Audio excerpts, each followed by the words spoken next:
ہم نہیں دیکھتے کہ صرف شیعہ چاہے صرف سنی وہ کافر ہے. مثلا میں ایک اسکالر ہوں چھوٹا سا, میں کہہ سکتا ہوں میرے پاس کتابیں ہیں کہ سب کافر ہیں, سب کو مار دینا چاہیے. شیعہ بہرحال کلمہ پڑھنے والے مسلمان بھائی ہیں,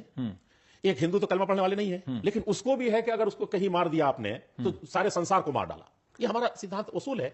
کیسے یہ کہہ سکتے ہیں کہ اس بٹوارے کو ہم کہیں تقسیم ہی نہیں کرتے. رہ گیا میرے پاس جو بہت سی کتابیں ہیں, کسی بھی عالم کا نام لے لیں, سعودی عرب سے لے کر کے یہاں تک, یہاں کے جو وریشٹ علماء ہیں, دیوبند کے ہیں, اہل حدیث کے ہیں, کبھی یہ کہا ہو کہ یہ کافر ہیں اور کوئی فتویٰ یہاں ریلیز کیا گیا ہو, اندرونی طور پر مسجدوں میں کہا گیا ہو, ایسا نہیں ہے. کبھی کوئی دکھا نہیں سکتا ہے. میں اہل حدیث کی تو گارنٹی لے سکتا ہوں کہ کافر کہا گیا ہو. آج میں بیمار تھا, لیکن جیسے ادھر سے یہ گیا, میں نے دیکھا ہے دسیوں کتابیں اٹھائی ہیں اسی حالت میں, اور کہیں تو ملے کہ کفر کے کسی بھی ذریعے سے کسی بھی تاریخ میں اہل حدیث علماء نے اس کو کافر کہا ہو کسی کو. اس میں دوسری بات جو مجھے یہ کہنی ہے, مائنورٹی ہے, وہ یہاں نہیں کرے گا. شیعہ دنیا ہمارے عراق میں آج سنی پورے طور پر, دیکھیے میں اسی کو نہیں کہنا چاہتا تھا, شیعہ سنی ہندو مسلم بھائی بھائی ہیں. یہاں یہ جو بہن ہماری چھیڑ رہی ہیں وہ بالکل ہی نہیں ہمارے دیش میں تو ہے ہی نہیں, وہاں بھی کہہ رہی ہیں 2,55,000 لوگ مارے گئے ہیں, وہاں پر 2,55,000 لوگ ہیں. اس سے وہاں اس وقت حکومت عالمی سطح پر جو ہمارے حالات ہیں پوری دنیا کے, آپ دیکھ رہے ہیں کہ ظالم اور ظالم طاقتیں کسی بھی طرح سے اپنے اقتدار کے لیے, اپنے اقتدار کی حویش کے لیے دنیا کو غلام بنانے کے سوچ کے ساتھ کس طرح ظلم و زیادتی کی راہ پر چل رہی ہیں. یہود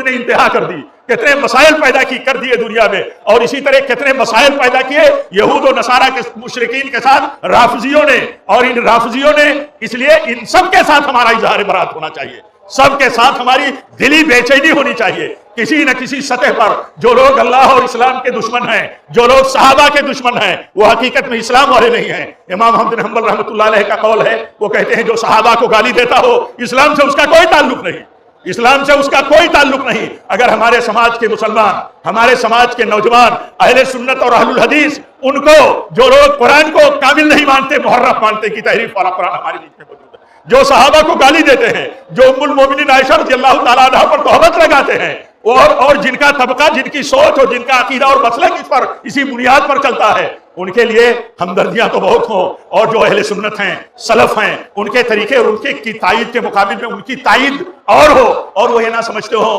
کہ یہ عقیدے باطلہ کے حاملین کے اتحاد کے نعرے جھوٹے ہیں,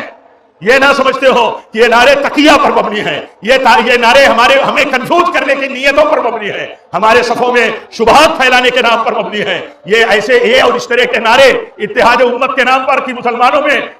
میں کوئی تفریق صحیح نہیں, کوئی تفریق صحیح نہیں, یعنی مسلمانوں میں کوئی تفریق صحیح نہیں ہے ان کے نعرے اور اتحاد کے دعوے کی بنیاد پر. یعنی ایک مسلمان صحابہ کو گالی دیتا ہو, قرآن کو تحریف والا مانتا ہو, ام المومنین پر تہمت لگاتا ہو, حضرت ابوبکر عمر اور اسی طرح عثمان رضی اللہ عنہ پر تبرہ کرتا ہو, آپ بتائیے ان میں, اور جو قرآن کو کامل مانتا ہو, اللہ تعالیٰ کی اصل کتاب مانتا ہو, صحابہ کا احترام اور ان کی تعظیم اصولوں سے کرتا ہو, ام المومنین کو پاک دامن سمجھتا ہو, دونوں برابر ہو سکتے ہیں؟ یہ نعرے جھوٹے ہیں, یہ نعرے بدریتی پر مبنی ہیں کہ اسلام میں شیعہ سنی کوئی چیز نہیں, یہ جھوٹے نعرے ہیں. اگر شیعہ سنی اسلام میں کوئی چیز نہیں, تو اگر آپ یہ بتائیے کہ ایک طبقہ قرآن کو نہیں مانتا, صحابہ کو گالیاں دیتا ہے, ام المومنین پر تہمت لگاتا ہے, اہل سنت کے جان و مال کو حلال سمجھتا ہے, اور اس کے لیے تباہیاں پھیلانے کی ساری تدبیریں یہود کے ساتھ مل کر کے کرتا ہے, کیا یہ دونوں برابر ہو سکتے ہیں؟ یہ دونوں برابر نہیں ہو سکتے. اس لیے عالمی سطح کی سیاستوں میں اور حالات میں ہمارا ایک ہی موقف ہونا چاہیے.